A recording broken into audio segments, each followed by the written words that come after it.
তাছাড়া কোনো উপায় নেই। আসলে আমরা যে ওপারে আল্লাহ আমাদেরকে নেবে, সেখানে ওপারে তো আমাদের কিছু নিয়ে যাওয়া লাগবে। সে নিয়ে যাওয়ার অন্য কোনো মাধ্যম না, নামাজ পড়া, রোজা করা, পিতামাতার সাথে সদ্ব্যবহার করা, অন্যকে নামাজ কালামের দিকে ডাকা, তাদের ভাই বোন যেরকম বাপ মরে গেলি তাদের হক দিয়ে দেওয়া, একজনের কাছে বাকি খাইছি তার টাকাটা দিয়ে দেওয়া, দেখা করলে সালাম কালাম দেওয়া, এইগুলোই তো কাম। এছাড়া যে বিরাট আপনার যে 200 বিঘে দান করে দেওয়া লাগবে কি 10টা গরু জব দেওয়া লাগবে, এইরকম না। স্বাভাবিকভাবে, যেহেতু আপনারা স্বাভাবিক মানুষ, আমরাও স্বাভাবিক মানুষ, স্বাভাবিক মানুষের গরিব মানুষের থেকে বড়লোক মানুষ 500 বছর পরে বেঁচতে যাবে।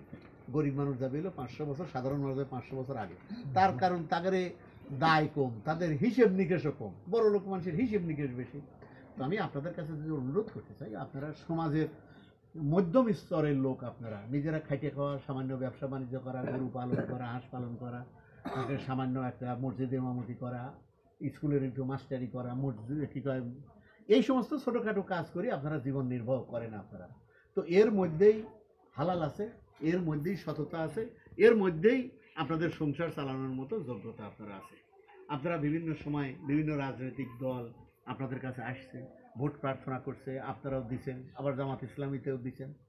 অন্যান্য দলের যেটা কথা সেটা হলো যে দুনিয়ার উপরে যে জগৎটুক আছে এইটুকু নিয়ে কথা, কিন্তু আমাদের কথাটা দুটো জগতে।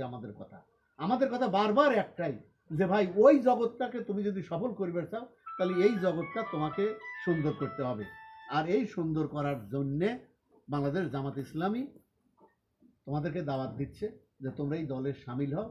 7 দিন 15 দিনে একদিনে মসজিদে বসো, কিছু কোরআন হাদিসের আয়াত শোনো, ওই কথাগুলো তোমরা বাড়িতে যায় তোমাদের স্ত্রী, পুত্র, ভাই, ব্রাদার, পাড়া প্রতিবেশী এদেরকে বলো। আল্লাহ বলছেন, ইয়া আইয়ুহাল্লাযিনা আমানু, হে বিশ্বাসী বান্দারা, কু আনফুসিকুম ওয়া আহলিকুম নার, তোমরা নিজে দোজখের আগুন থেকে বাঁচো, আর তোমার যারা আহাল তাদেরকে বাঁচাও।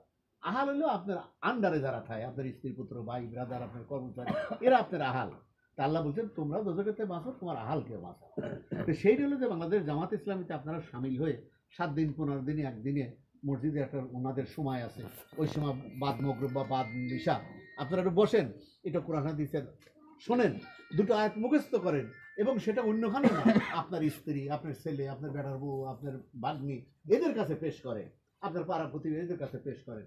কারণ কাল কিয়ামতের দিনে যদি আপনি পেশ না করেন, এই সমস্ত লোক যদি জাহেল অবস্থায়, গাফেল অবস্থায় যদি মারা যায়, তখন আপনাকে ধরবে যে আমার বাপ মেলা তরমুজ এনে খাওয়াইছে, মিষ্টি এনে খাওয়াইছে, কত কিছু করছে, একসাথে উঠছি বসছি, ব্যবসা করছি।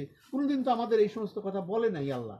আজকে যদি উনি বলতো তো আমি তো আর এই কাজ করতাম না। কাজেই দললি উনারে ধরেন, উনি তো জ্ঞানী মানুষ ছিলেন, উনি তো আলেম ছিল, বা উনি সাধারণ শিক্ষিত মানুষ ছিল। তো কাজেই আল্লাহ যেহেতু বলছেন যে কু আনফুসিকুম ওয়া আহলিকুমুন নার, নিজের দোজখের আগুন থেকে বাঁচো এবং তোমার আহালকে বাঁচাও।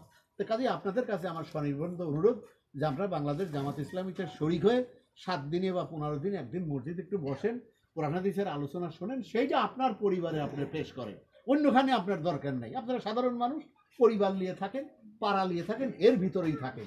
এর মাধ্যমে আল্লাহ আপনাদেরকে ইহজগৎ সুন্দর করুক এবং পরকালে মুক্তি দান করুক।